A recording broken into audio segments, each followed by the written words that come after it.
Okay, I can't believe it's taken me this long to do a vibraphone player for this, but better late than never. And this is a beautiful line that Milt Jackson plays on How High the Moon, one of the 2-5-1s to E flat major. Just super clear, really beautiful line. And we start up here right on beat 1. We start with our ring finger on the F, and we go F, pointer finger on G, middle finger on A flat, pinky on B flat, and then we put our pointer finger on B on the first string and we slide it up a fret to C. I think I pick all those notes actually.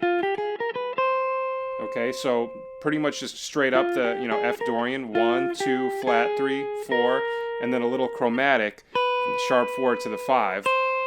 And then right here, this is really cool.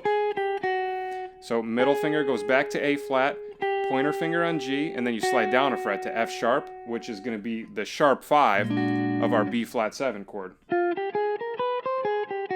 me see what the articulation is. Yeah, I pick all the notes, I guess.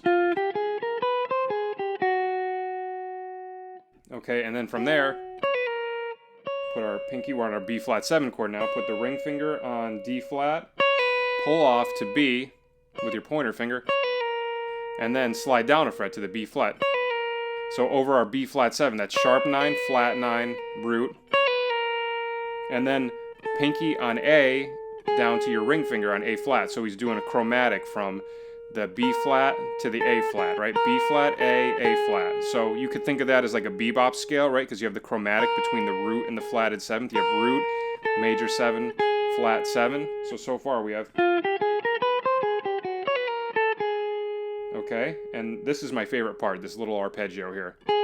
After you land on the A flat with your ring finger, you put your middle finger on E flat, and then ring finger on B. So that's like, or C flat if you're gonna get, super technical about it. So that's an A flat minor arpeggio. So over B flat 7, he's using an A flat minor arpeggio, which gives you this cool sus flat 9 sound. So if you've ever seen a chord like dominant 7 sus flat 9, that's what that is. That's a really good way to solo over that. So you take whatever the key is of the chord, you start on the flatted 7th and play a minor arpeggio. So it gives you this really unique sound. And then he resolves it perfectly to the E flat. So after his B, the B, you put your pointer finger on A and then slide up a fret to B flat.